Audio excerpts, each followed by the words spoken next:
And you guys don't have to get lit with us, but you can kick back with us anyways. And I know some people left after I said I was getting lit, but that's cool. I mean, that's their choice. I don't have my close-up glasses.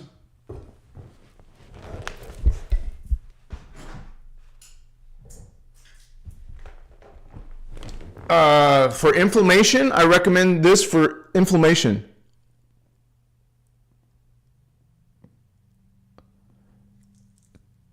Turmeric. And I also take ginger. Ginger and turmeric every day. I have been for a year and a half. It really helps with my problem when I smoke. It helps with the lymphatic inflammation. Without it and without my wand,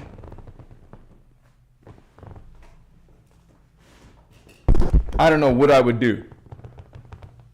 I mean, obviously I'd be forced to stop, but this kicks ass, man, and it has helped me greatly.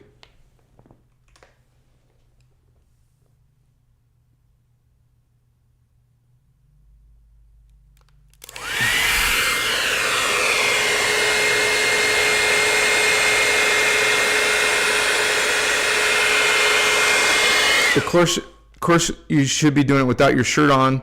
You know, clothing gets in the way of this. I mean, it doesn't get in the way, but it's more comfortable when you do it without clothing, wherever you're blowing. This is called the Terahertz Wand, you guys. It's another way to support this work because I'll get a small percentage out of it, you know. But these are $400, but they're literally healing devices. They actually will help your pain and suffering, just like it's helped my pain and suffering. It's helped Celine, our moderator. It's helped Starman, our other moderator. It is actually Starman who let me try his for the first time when I lived in Tucson. And then I started, OMG, it actually works. It actually gives me comfort, you know, because I'm always on the computer. So I need to use it on my hand joints and stuff. And it freaking works within seconds. No joke. It's worth it. For anyone in your family could whip it out and get rid of some pain or whatever. So it's worth the $400 price tag. I can't control that price tag. It's part of the company. Machiwa, the link is in my description, guys. So, yeah, suddenly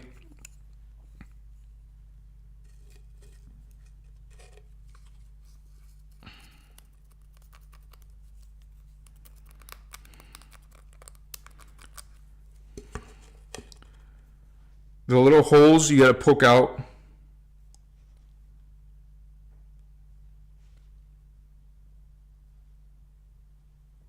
I mean, it's so amazing. Even though the cannabis is not as strong as those other medicines, it still does something amazing. It still connects you to like those levels of yourself that you just don't normally get in 3D. It's just unbelievable.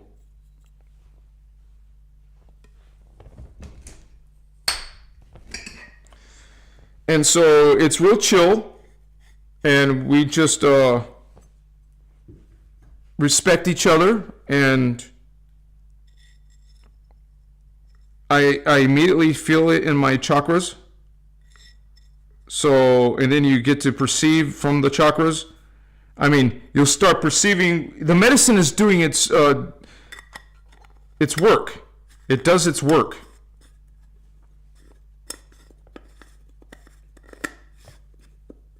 And I encourage you to do it every once in a while, not all the time. Like after this, I'm going to take a long break after it. I got to take breaks after it.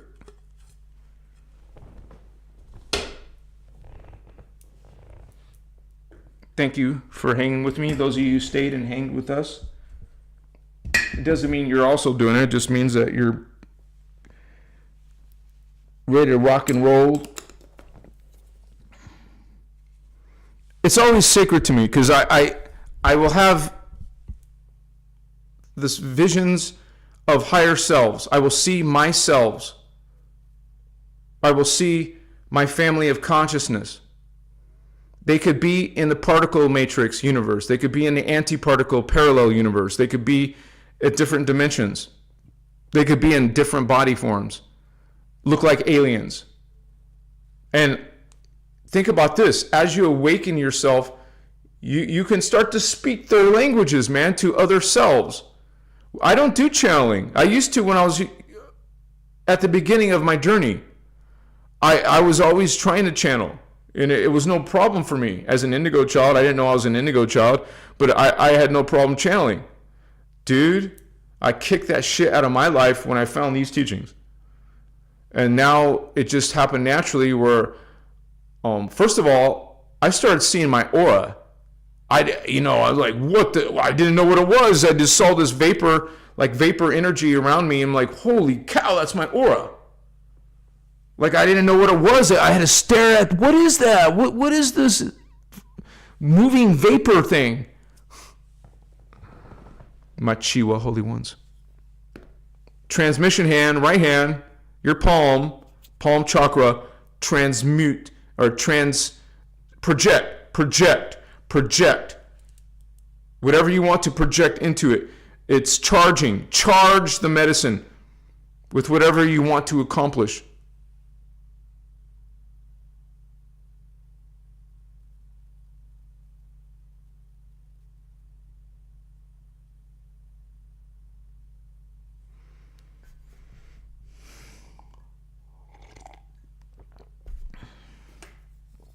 I love you. Omni-Christos love, holy ones. I might do light language. It'll definitely kick in within about 30 to 60 seconds.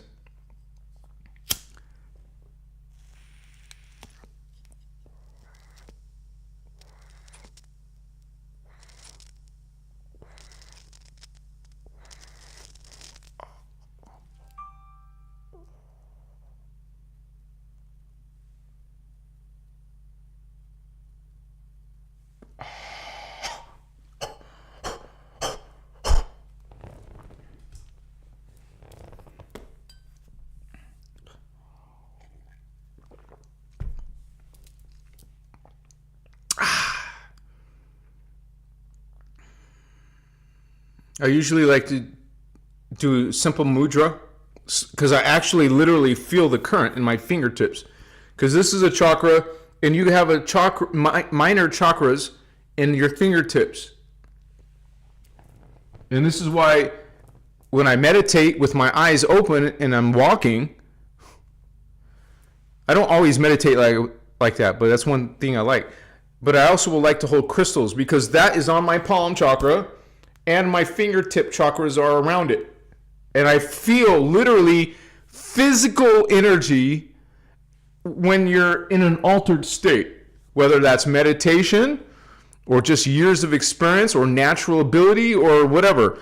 You can literally feel Kundalini energy, life force energy.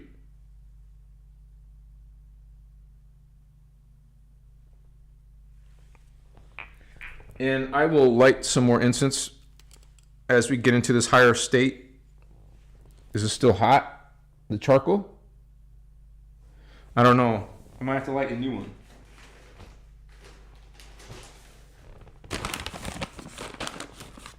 Let me see if that's even hot still. No way. All right. I'll light another one.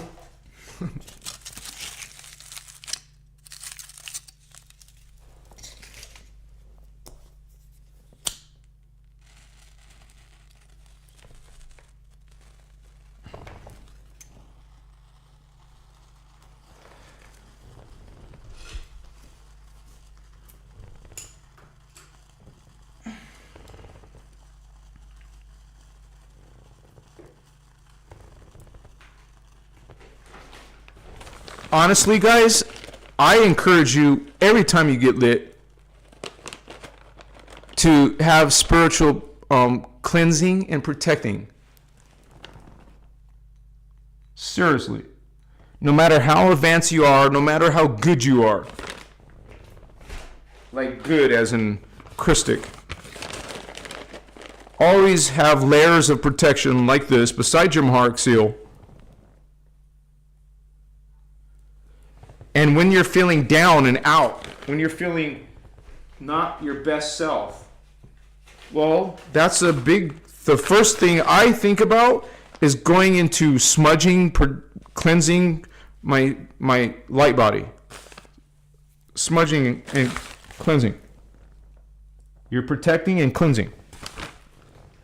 Especially with frankincense resin, not stick incense. Stick incense ain't doing jack shit.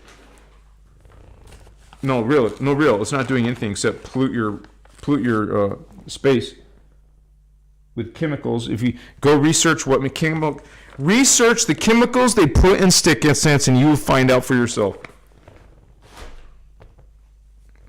And think about it. It's synthetic. It's not the real deal like resins. Okay, now we got this going on. We're ready to go on. And I do that every time I get lit. Alone stuff. Blessings to all of you, holy ones. Much love and respect to all of you. Omni-Christos love. Finding other like-minded brothers and sisters in the Christos. Innerchristos. Christos avatars. Angelic humans.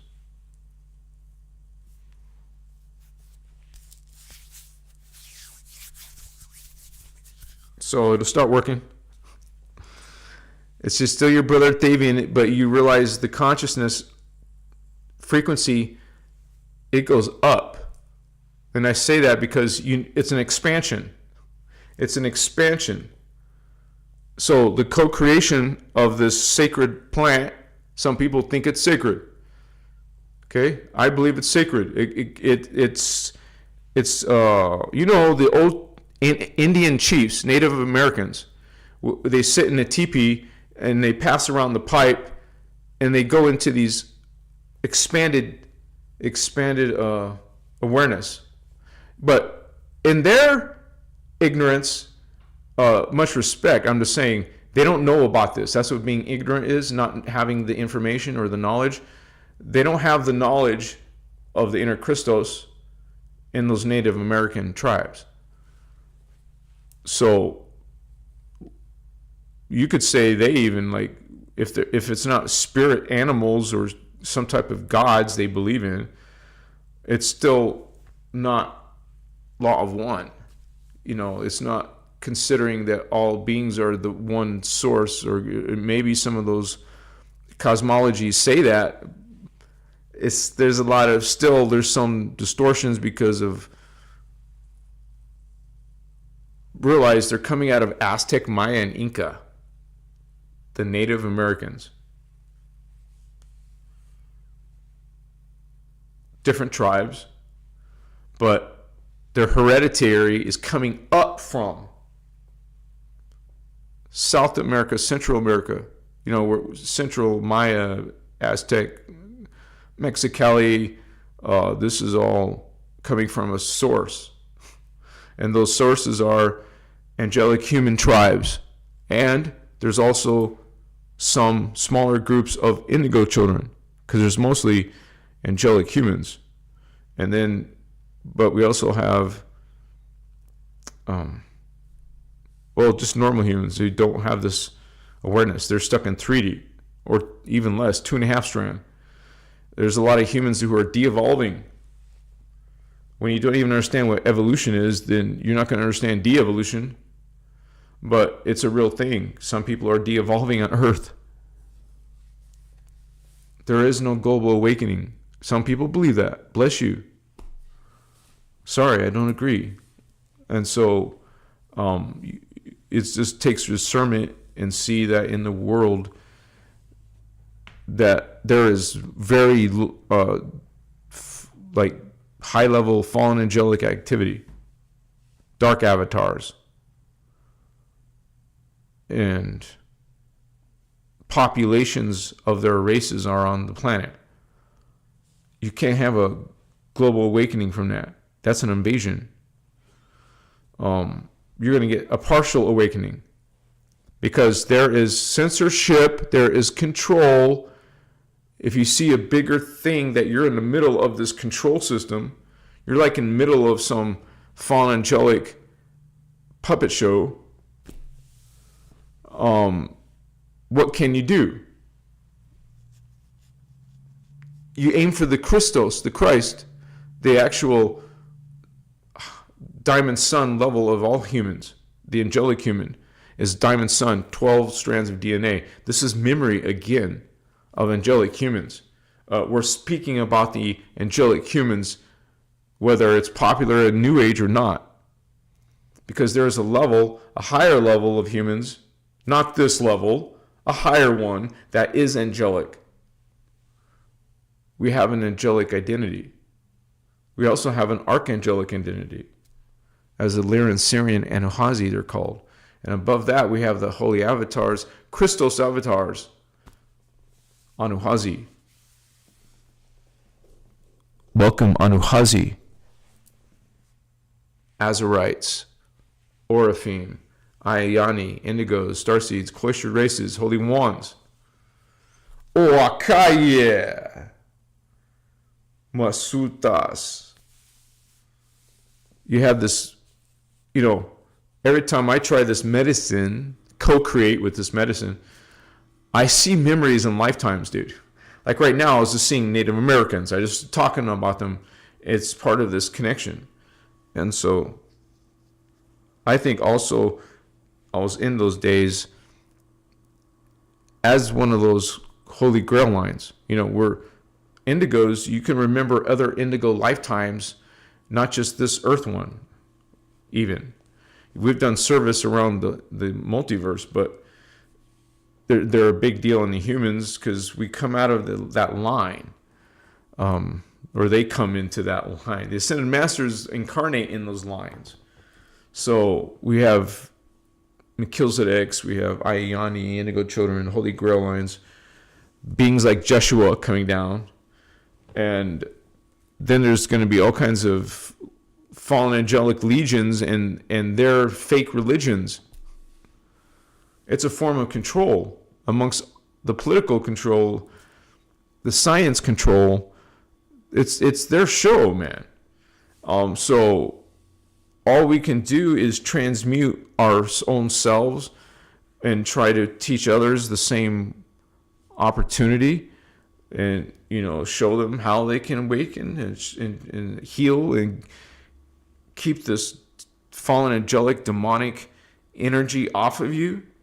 How to stop going to their fake systems of light. According to the Guardians, they're the ones who actually created New Age. It's a whole false light system that they're conning humans away from their inner Christos. These are not about empowering you. It's about you being dependent on a savior, Messiah, or some council. Like, I don't even mean Roman council, because that's part of the earth drama, but the Council of Nine, the Anunnaki, creating hybrid races with humans, that gets their presence more stronger on Earth. Literally, it's now you got a DNA connection here. They got dibs, or you could say they got. Well, they're calling dibs. But they're already extraterrestrials, they're trying to create hybrids, but that's not human anymore. That's a different being. When you take this race and combine it with that race, it's a new being. So they're not made of the same race, they're a different extraterrestrial. And so there is those who are, like we have relatives, family lines, but we could just be like oversoul connection or an avatar connection. It depends on each one of our journey in our awakening. Like if I awoken and that person awoken, we might have a connection. We can speak telepathically, or, it's more of a likely I'm going to have some type of, special event with one of my other selves, or one of my type of beings, or one, just any woke person who's going to think of God differently. We think of God in a whole different way than religion. Like we say it's omnipresent, but their word for omnipresent apparently doesn't mean everywhere. Because they're still saying that God is, separate from you. Like, to us, it's so normal to be law of one, that all are equal, all are God's thoughts, we're all children of God. I would even say thoughts of God. We're all thoughts of God. We're all faces of God. And so religious people can't stand it. That goes against their domination and their control. The other way, the light way, empowers you. Enlighten, empower yourself, thyself. Religion, it's about control, domination, subservience. Get on your freaking knees. Do what we say. No free, God sovereign free. Not in that system. Which one do you think is positive? Control systems, sacrifice, death, murder, negative, dark, all this polarity? Or light, peace, love, free energy, super intelligence, super psychic, super hybrid being? We have up to 12 races in our DNA. We're badasses, man. What's up? It's good to be a human. They demonize humans. We're praising and uplifting and healing humans. Guardians love humans. Some of us are the guardians. So we come here and we go. This is a service by these beings are coming to serve you. So angelic beings, archangelic beings, even some avatars are coming here to, like Joshua is an avatar that came here to help you. We're coming here to help you remember who you are as one of us, as a divine race, a divine, who realize themselves as children of God, that all of us are part of the one. There's only one source. There's only one God. It doesn't have a name. It's not a pronoun. It's it's a consciousness. It's a unified field, unified as in everything is within it. Nothing is outside of creator, source, God, force. Everything is within.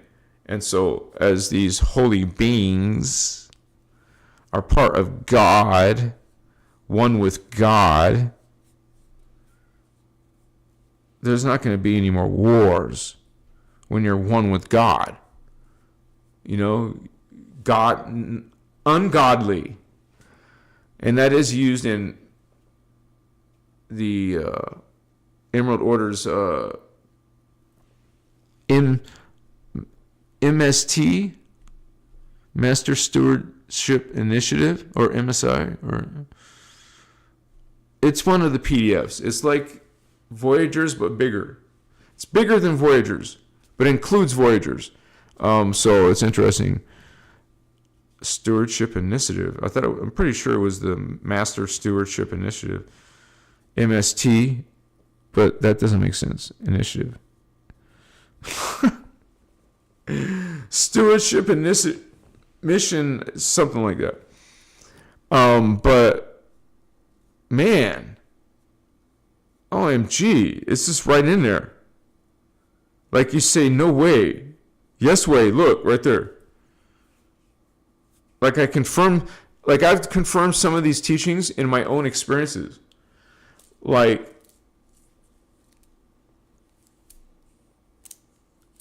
you can go check for yourself. You can take yourself somewhere else in another dimension, visit it right now. You can do that consciously. I am in the 5th dimension. I am checking out the 12th dimension. What is liquid light like? That's what density 4 is, liquid light. And so Density 4, that's dimensions 10, 11, 12. And these avatar levels is called liquid light. Like, think of light that's made of liquid. Is it even possible? Machiwa. Sorry, guys. Gotta remember to stay hydrated. It's a great blessing with you to be holding space on this platform, Christos Avatar TV. I'm so happy that I have a group of you holy ones. Blessings to all of you, especially those who are still here.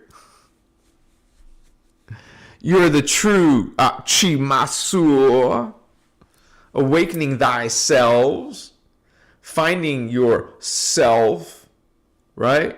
Higher selves, fourth dimensional, fifth dimensional, sixth dimensional beings. That's your third eye, the sixth chakra, Ochiwa. But there's more. You don't have to stop right there. Keep on going, holy ones. Go into the crown, the thymus, and the middle called the thalamus. Not the one straight out, the third eye, but this one's the thalamus, ninth chakra. So that one's silver. The eighth one, thymus, is gold. Violet, gold, silver, and then dark blue.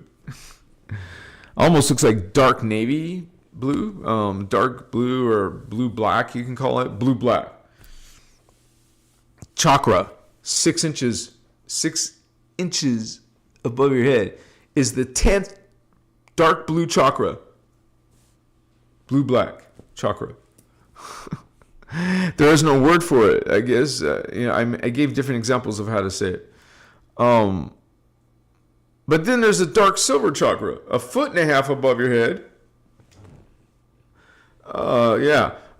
Is the 11th dimensional chakra. So you are able to connect to those dimensions, dude. With the Maharic seal, they take the white star, 12th dimension, and they take the dark silver star, the 11th dimension, together. So you got the 11th and 12th dimension in this frequency of this Maharic seal. So it is so freaking powerful. Archiwasu. Oh, it's such a blessing to have the Emerald Order teachings as my base consciousness.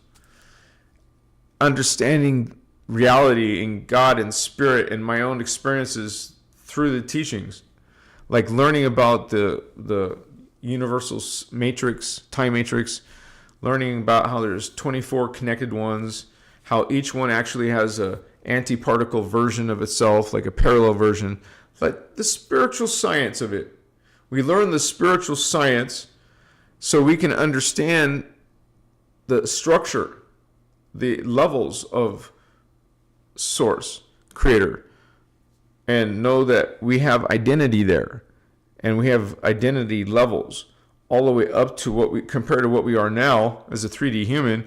Man, we have many higher selves experiencing supernatural paranormal things, but in this life you're not here in earth, you're not having anything amazing like that,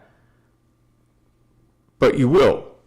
There's part of you that is super powerful psychic being, immortal, godlike, so all of us have some type of higher selves, because that's what came first. The higher version came first, and then when they fell, they went into a reverse matrix called the phantom matrix. That's what happens to consciousness when it's anti-life, anti-God, anti-everything. They don't like humans either. So, but yeah, it's a darkness that wants to control and pretend to be its creator and feed off of all life. Like they can't understand that they could be perpetuating life if they were in love. the love Christic love frequency, but they're totally against that. They're the opposite of that. They're like the black hole of that.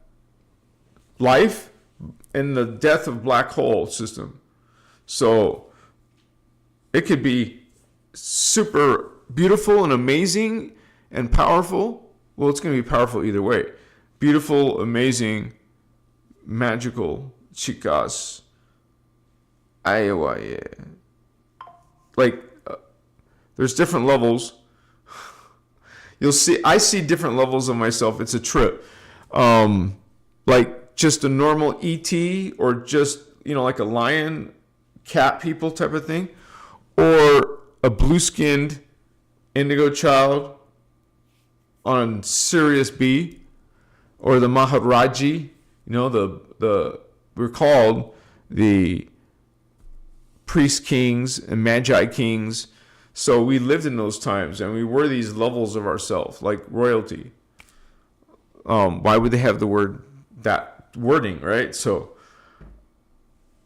we're just, I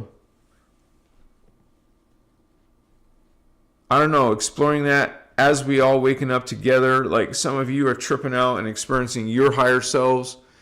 You're confirming a lot of stuff on your own journey. We share stories about, what I've been through, what you've been through.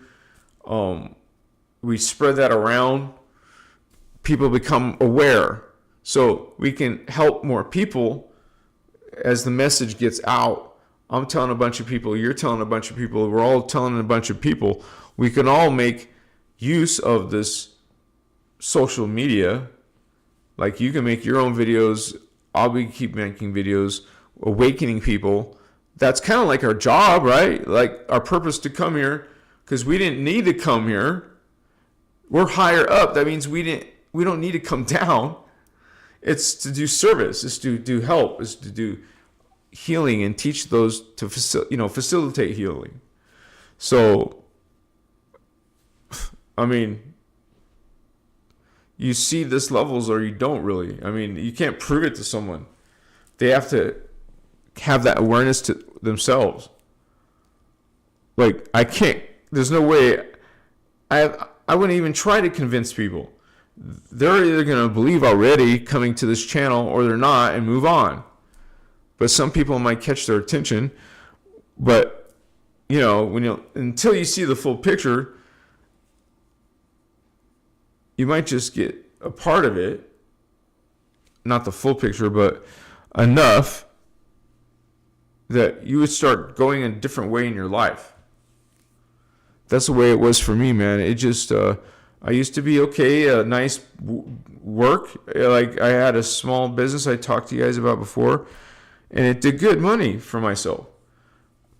But then I said to myself, what the shit? As I get into a spiritual life and values, I didn't see any value in what I was selling, which was weapons, like knives and swords and stuff like that, medieval stuff, martial arts stuff, name brand knives, Buck, Cold Steel, Leatherman, all of it.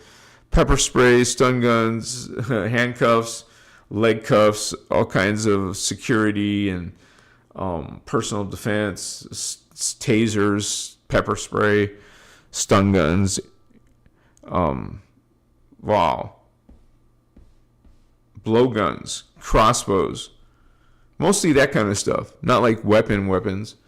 You need a special federal license. I don't have that. I wasn't doing that. Just pocket knives and stuff.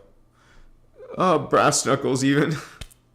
But so when I became spiritual, I'm like, I know people can use this for defense, but obviously some people are going to use this for offense. And that wore on my consciousness, dude. It was a good business, but it was wearing on my freaking consciousness. I didn't align with it anymore. So even though it made me poor and homeless for a little while, because I lost my business and I couldn't sustain the same rent and same bills, I had to let go of it. And I couldn't afford any more rent. And holy cow, I'm homeless with the shit. What do I do with all my stuff? Where do I put it all? when I say homeless, I still have storage unit. I couldn't even take everything I couldn't move everything to the storage unit. Wow, that sucked. So I had to pick and choose, right? And I was alone, so only stuff that I could physically pick up. It was crazy time in my life, but it taught me so many lessons. It got me on the path of the Christos, and now I'm sharing and teaching some of it. Oh, it's a great honor. And it's a great honor to know all of you, be homies with you guys, with my Vato Locos of light. Team Light, baby, give me 5 indigos. We got it going on. Chicas, gangsta, angelics. No, not fallen, but just a tight, light crew. The Kiwashe, the Kundere, the Unisai. Oh, my Chiwa. Like, you will start to see pieces of those higher levels. And I don't know, there's so much immaturity in 3D people that when you go way beyond the 3D, there's no immaturity. You're respecting, reverent respect all life. You're not trying to condescend some people or anything. You're positive, you're loving, sharing, giving. But there's a lot of people who are selfish and taking, and they see an opportunity, they'll take. That's not our energy. That's a vampiric energy. We see the night and day, man. Something that's loving and life expression. It has life expression, or something that's dying and death and taking and eating. Holy One, Machiwa.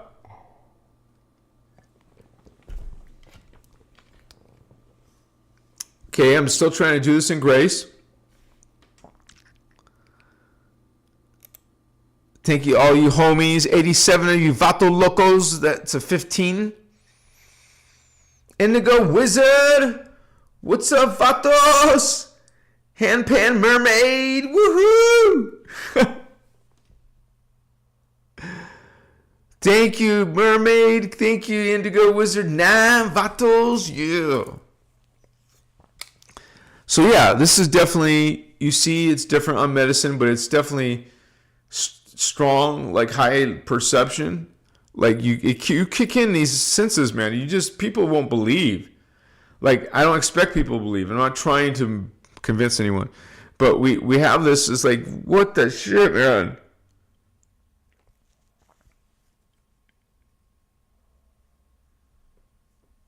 Like, we talk about people talk about 5 senses, but this is like 12 senses. Ashiana even talks about the 12 human senses, angelic human. We have more than just a few extrasensory perceptions. We're aware on a high level, but we've just been being suppressed. They'll suppress us in many different ways. And besides false spiritual light systems, but also they will have the ability to corrupt because of the money. They have the power of the money, the power of the banking. So they have control over a lot of decisions and what gets done on the planet. So it's actual resource they benefit and can use to their advantage. Like trick groups of people, tricking anyone who wants to worship. Because some of the planet won't. There's going to be some of us awaken, right? And who won't put up with that. Like, we see it a mile away. We understand from a higher frequency, a higher realization, the law of one, all are equal, all are God, and someone's trying to say you're not. So you guys, you transmute that, which is going against unity and law of one. Not having Christ consciousness. OMG, man. I mean, we didn't just come to Earth to escape it, but we're certainly meant to heal and expand it. And so not everyone's going to agree with this path, but that's the path I choose. So, what's up, homies, holy ones? Who's still with you all? I know. Probably 10 more minutes, you guys. 15 more minutes if you can hang it long. 15 more minutes. 11:11. Thank you, Free White Dove. Beautiful sister. Kimberly Hope Walker in the house. Hawkeye Healers. 11:11, man. You know what that means? In my time zone, it was 9:11. If you look at numerology, they say 9/11 is a good thing, but I think that sounds like a distortion or something. Something is not right with that number, right? Nikki B's leaving. Good night, Star Sister. Sweet dreams, lucid dreams. See you next time, Nikki. And that's only on Tuesday. That's in 48 hours. I'll see you in 48 hours, homie.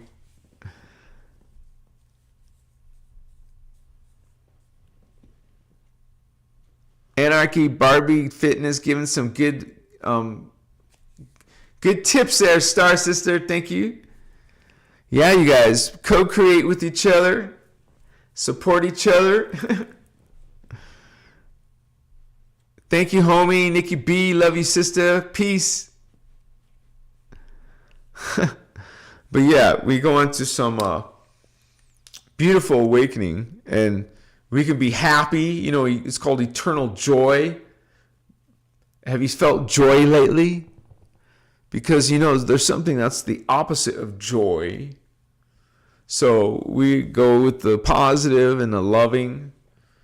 You know, that's the way we roll.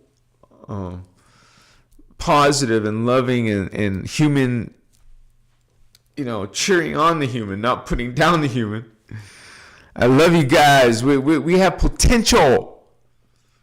As a group, as individuals, we're powerful, yes. But as a group, holy cow. So, like tonight's topic, you're not going to always feel lonely. We will find empowerment in each other's company. It's almost, we will oscillate in a group way. Like, all of our experiences and memories will kind of come together into one greater memory. Like a collective memory, like a group memory. Like all thoughts, instead of just only your life's thoughts, you're going to have the thoughts of the group, the collective. So you have this whole massive consciousness, but you still have your own personal consciousness. But you have access to the full consciousness whenever. So, yeah, man.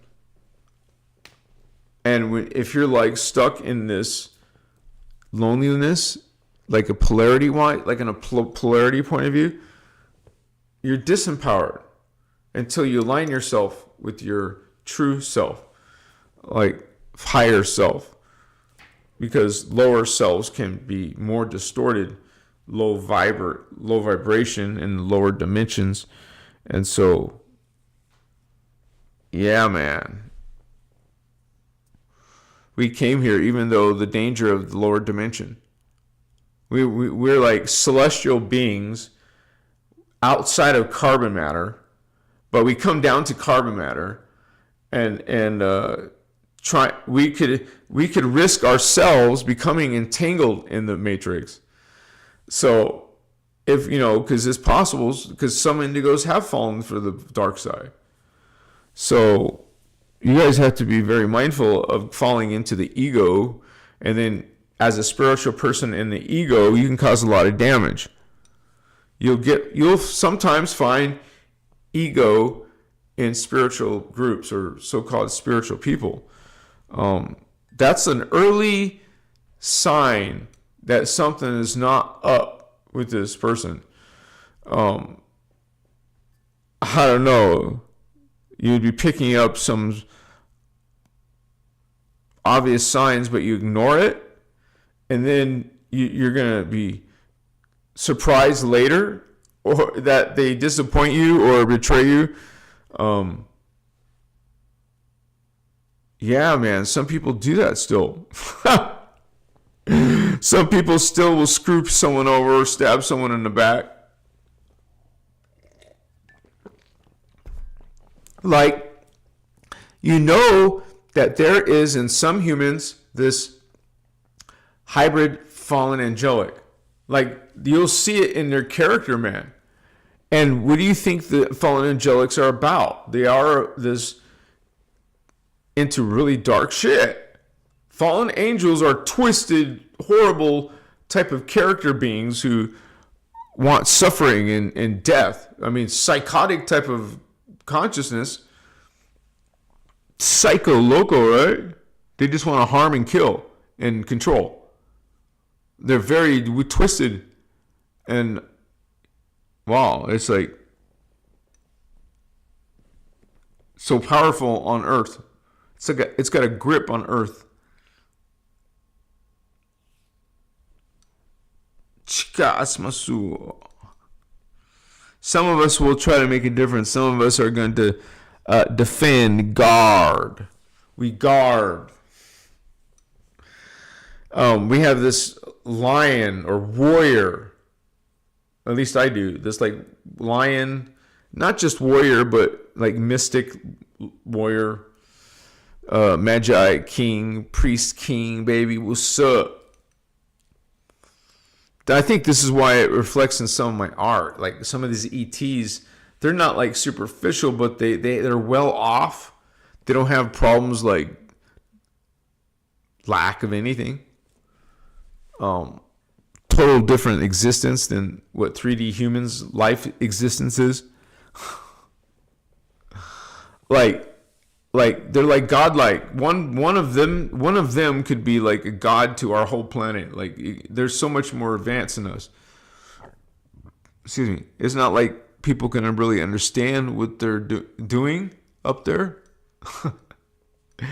Like what the life is about. Like what's the life about when in the density matter of the fourth dimension, where you're like half etheric, half physical carbon, and half etheric.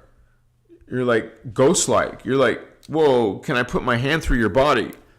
Because you're less dense than this dense. So yeah, maybe some of yourself can fall through something else, or vice versa, right? You're like not 100% physical, but still real, but less physical. Less atoms means more evolved. Less atoms means you're more higher evolved in consciousness and biology. So yeah, I want to be half solid, half spirit, but how about just be all spirit? Right?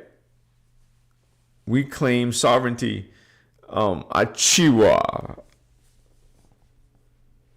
Self-sovereignty. Finding the inner Christos, God self. I am God. I am sovereign. I am free. I am God. I am sovereign. I am free. I am God. I am sovereign. I am free. And then you'll still get hate, but that's okay. Bless you, hate. Hope you have a better day. Sending you some love, some smileys, because it looks like you need some. I love you. Let's make love if you're a girl. Sorry guys, that's a slight side effect of the medicine. But we're good. We're cool. You said it, Celine. Woohoo! I am God. I am sovereign. I am free. I'm not just high. I know it gets silly sometimes, but that's just a side effect. I think you can deal with that small part. Just ignore that part. I'm a chiwa. But yeah, man. It was when I became isolated, alone, is when I started telling people my experiences. Well, you're too off from us. You know, they have some experiences, but they're not going to tell anybody. But as soon as you tell your story, they're going to be putting you down. Like you'll be surprised, like, what the shit? You were nice, and now they're not being nice. they're actually attacking you. What's that all about? That has happened before. You just, they're cool, they're nice, and like Dr. Jekyll, Mr. Hyde, now they're not nice at all. It's like, what the hell happened to you, my friend? Where'd you put him? Bring him back. I thought you were nice. What happened to you? Well, I wasn't getting paid, so... Okay, so you're all about money? Of course. That's what they're saying, I mean. Well, gee, how much do you want? Don't ask that question, man. Just say a small amount at first and see what they say. And then you can go back and forth if you want. But anyways, you guys, I might like go eat, or no, I was going to not eat, but sometimes if I said that and then something changes, then I'll say, okay, I'll do it the next day. But you don't want to keep on doing that. You know, the next day. The next day. Let's do it later. Huh? And then you forget. You're like, oh shit. No timer or nothing. No alarm. I didn't remind myself, and I forgot something important. Like I didn't come to the live yesterday. I wasn't high, guys, but I'm just saying. I couldn't remember. I thought it was freaking Friday. I was like, what the shit? I missed the live. It was Saturday. Just smacked my own head. Yeah, man. It's Saturday. Now it's Sunday.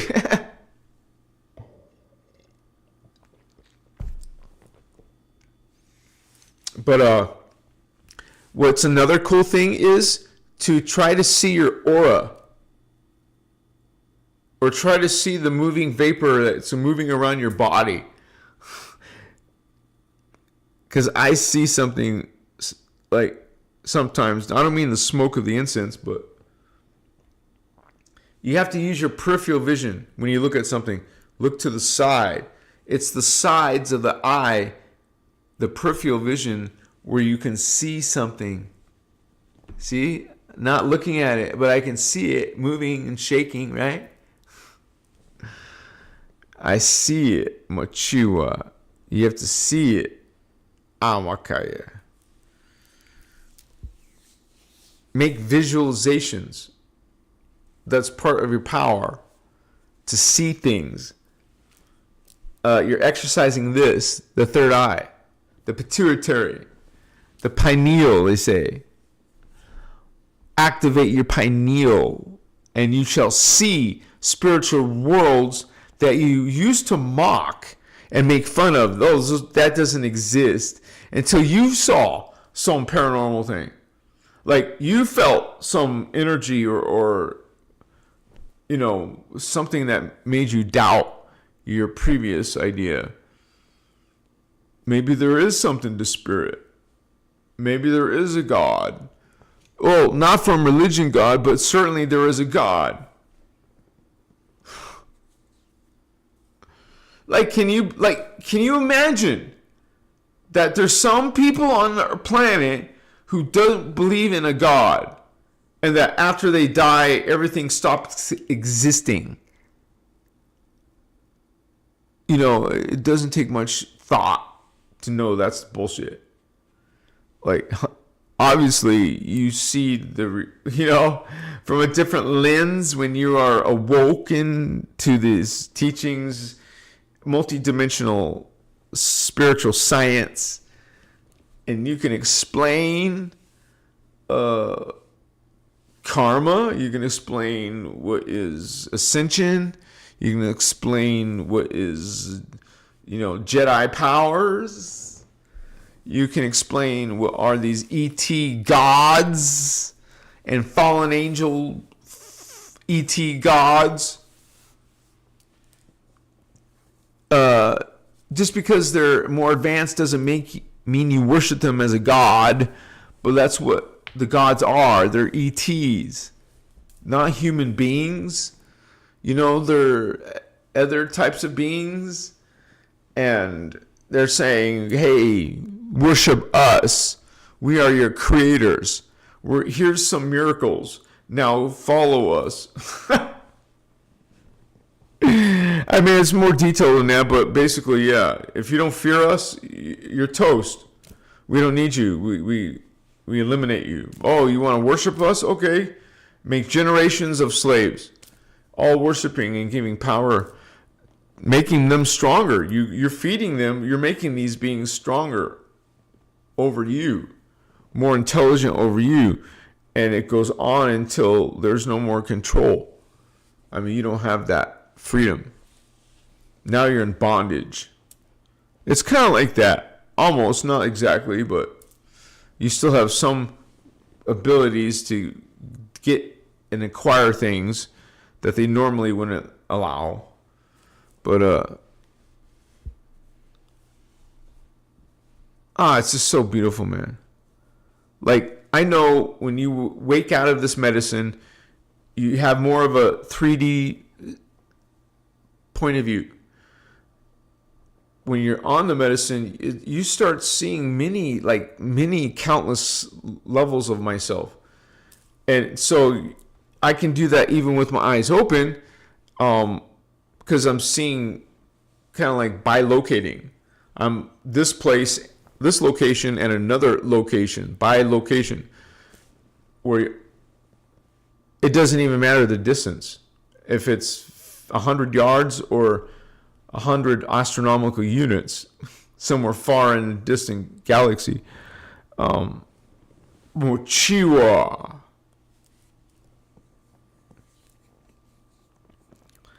It's just freaking amazing when you start seeing how much everything is alive. And I think it's because I learned all of this Kathara, like this basic explanations of Kathara. It's just like, I'm not saying I know it all, of course. I'm just saying that helped me understand so much just going through Kathara. Like going step by step, even the manual. I can't even say I read the entire manual either. I mean, you get the main part of it and you repeat it and you memorize it. But there's so much more to learn besides Kathara. So, I mean, there's a Kathara 1, 2, 3, 4, but get the first one done first. At least get there. It's 20 hours long and it's complex. So you got to understand it as you go. If you don't, go back to the previous lesson until you get it and move forward. And then, of course, you're going on a different timeline. Of course, you're going to be evolving. They want you to evolve. Some of them do. So you leave 3D. Maybe it's by a UFO or it's the death process. You get into a new body. Yes, I want a new body too. A mortal body who's tall. Probably got a big, who's tall. Big being.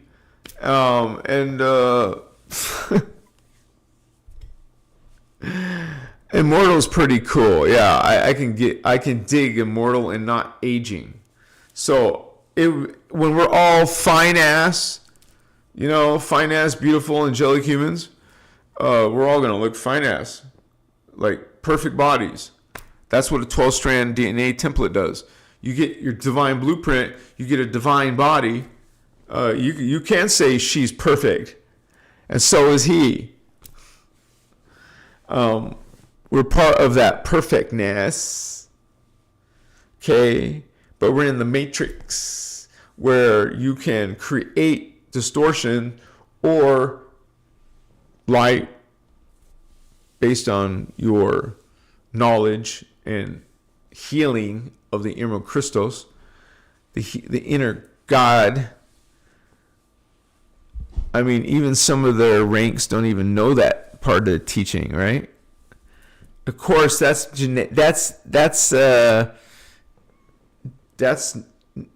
prerequisite. You need to get this to experience that, It's like you need a certain amount of activation and code before you can take on a certain amount of current. Current is energy. Energy is consciousness. You need a certain amount of current or body matter to fulfill or facilitate this current. Chikas. It goes through the body and depends on your body DNA what's coming, what doesn't make it through. It's almost like the lower DNA has blocks from the, this is why the original has more, is, kind of like versus the copy of a copy of a copy. I don't want to be a copy of a copy of a copy. I want non-distorted DNA, not twisted DNA or microwaved DNA, not skewed, not disempowered. I want to be getting the greater abilities, greater awareness, greater powers. Why limit to one level of yourself when we can aim for the archangel level, the avatar level, the ascended master level? Why aim for just a small piece? You want to just be one piece? Or do you want to be part of the unified whole? I want to be part of the whole, the one. So we're all benefiting. We're all living immortal. We're all healthy. We're all feeling great. We're all in ecstasy with God. Hell yeah, baby. Orgasm with God. Machiwa. If that's even a concept, it must be an awesome concept. Orgasm with God. That's a cool song name. Cool movie name. I don't know about movie, but. All right, you guys. I think I'll wind it down. When we get lit, it can be fun and entertaining a little bit, right? But I have to come down, ground myself, come down. So I enjoyed sharing this time with you. Thank you. It's kind of like just something we do every now and then. Certainly not all the time. So don't judge us. We're just a tight crew, and we want to get lit together. We'll get lit together. If you don't want to, that's cool too. But thank you guys for hanging with me tonight, Indigo Wizard. Any last donations, holy ones? Light up your brother. Soon it's gonna be getting close to my birthday. Yeah. But yeah. Good night, Stardust. Woo! Crystalline DNA, light language. You said it, Hampan. I like crystals. Christos. I'm looking for my Christos avatars. We can do this.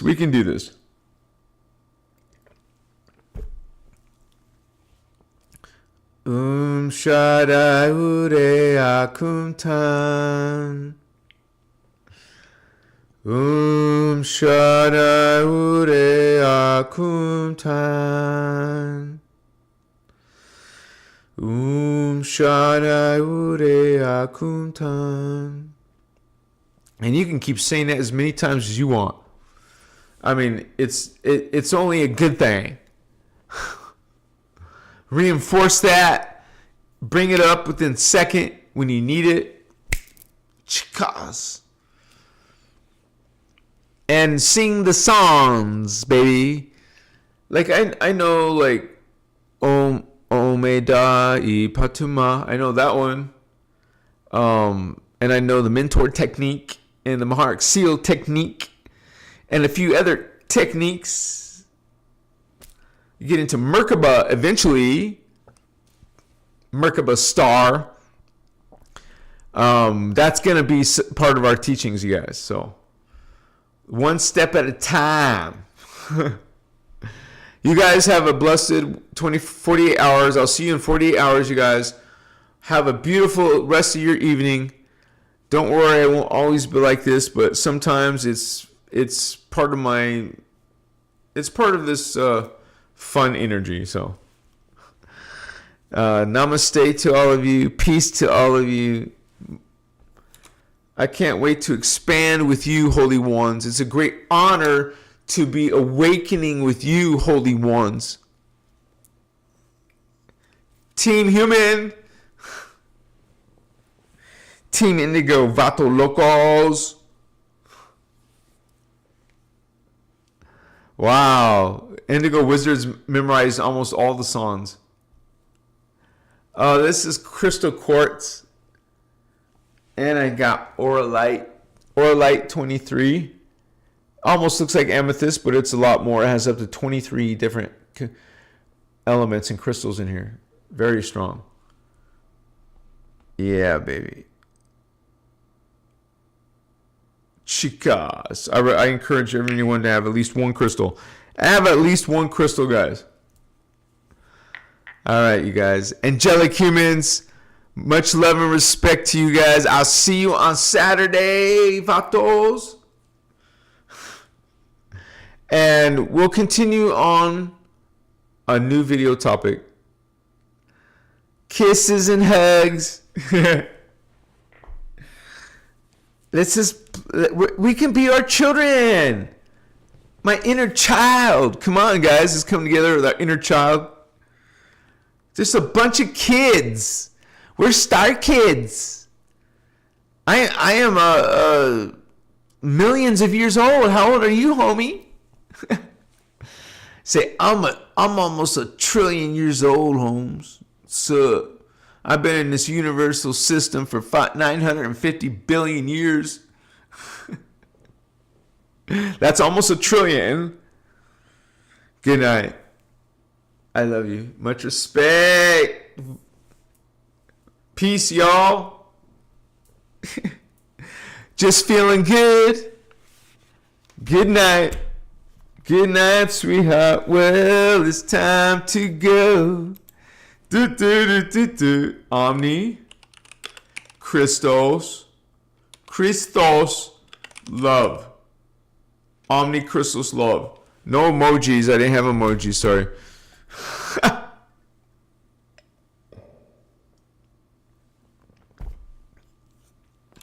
I am Christ Star. I am Christ Star. I am Christ Star. Machiwa, Holy Ones. Yeah, feels good. You found your home. We are back home. And you won't always be lonely or frustrated. We got you. You're not alone. You never were. Just remember, there's a whole family backing you up. Angelic humans. Indigo child. I love you. Namaste. Machiwa.